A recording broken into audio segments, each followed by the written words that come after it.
Why do I own a gun? Well, I thought I would share that with you this evening. Thought I'd give you a little bedtime story. Everybody has a reason for owning a firearm, whether it be hunting, self-defense, just for fun. Everybody has a reason.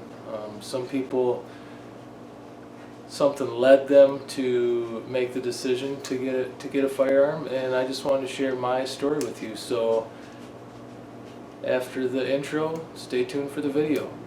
Wait, you don't have an intro?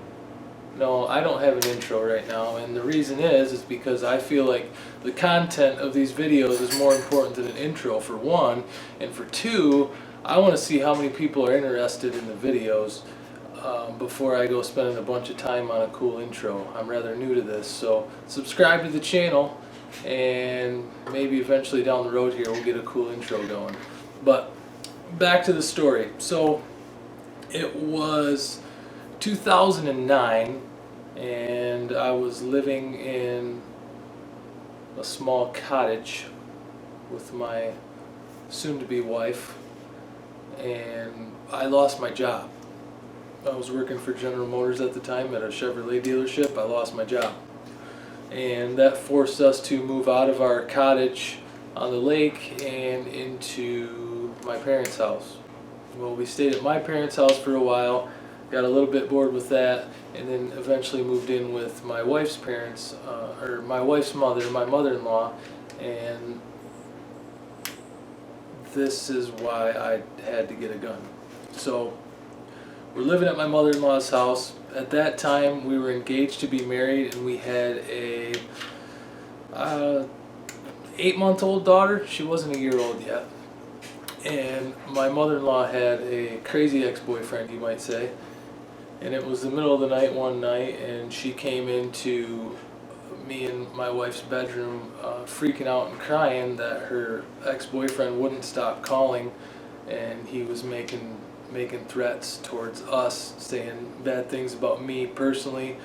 I never did anything bad to the guy, making some pretty bad threats. So the next time he called, I answered the phone, and I had words with him that we won't go into on camera here, and he had threatened to drive his truck through our double wide trailer. He was going to come over there and he was going to do harm to me and my family. And at that point I said, no, that's enough. I had to been 21, 22 years old, and the next day I decided to go out and purchase my first pistol. Now, why pistol? Well, because I really didn't want to have a long gun in the house. First of all, capacity wise, they don't hold a lot of rounds. Also, a pistol, you know, when you're gone, you can shove it in the dresser drawer. It's out of sight, it's out of mind. It just seemed like a better option for self-defense.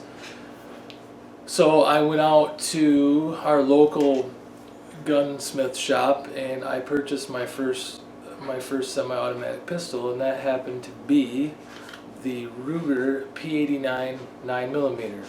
Discontinued, no longer available. Great pistol. And that same day I signed up for a concealed pistol class, because it was at that point that I realized that my family's safety is the most important thing here, and I need to protect my family no matter what. And not only do I want to be able to protect them in the home, I want to be able to protect them when we're outside of the home, so now I need a concealed pistol license. And that's what led me to getting a CPL and getting a pistol. Your family's safety is utmost importance. And you know, people come from backgrounds where there was always guns in the house for hunting, for recreational use, but self-defense in the home wasn't a big thing even when I was a child. I remember my father having you know, long guns, rifles, shotguns, 22s. We never had a handgun in the house, but we always had long guns in the house, and those guns were locked up, unloaded, nowhere near where you could get to them for a home invasion. Excuse me.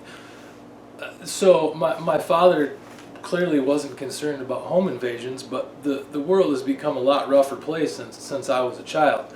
So I really think that there should be some sort of weapon in the house, locked and loaded, ready to roll at any time if there's a home invasion. And that's just my personal opinion. Your opinion may differ, but what are you going to do if somebody breaks into your house? If somebody threatens your family? And I take that a step further and get a concealed pistol license so you can protect them outside of the home too. I don't leave home without a pistol. There's only a couple places that I don't carry my gun simply because it's against the law. One of those places being the school. I don't carry at the school. I carry in my vehicle at the school, but not into the school. But I don't leave home. I get up in the morning, my Glock 19 goes on my hip, and I go about my day. You know, I'm self-employed, so I have the ability to carry from the time I get up till the time I go to bed, and that's what I choose to do. But I do think that you need some means of a way to defend yourself and your family in the home and outside of the home, and the only way to do that is with a handgun and a concealed pistol license. I guess in the home you don't need a handgun. You could use other long guns, but the only way to do it outside of the home is with a concealed pistol license and having a pistol on you. So that's just my quick little bedtime story tonight of why I own a gun. Everybody has their own opinions and everybody has their own reasoning behind it. I just wanted to share mine with you.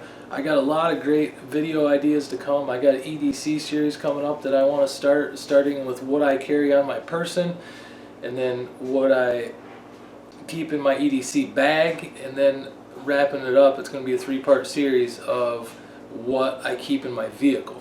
So that's a series coming out, just a little sneak peek. So subscribe to the channel, and I'm going to keep cranking out videos. Hopefully you like them. Thank you.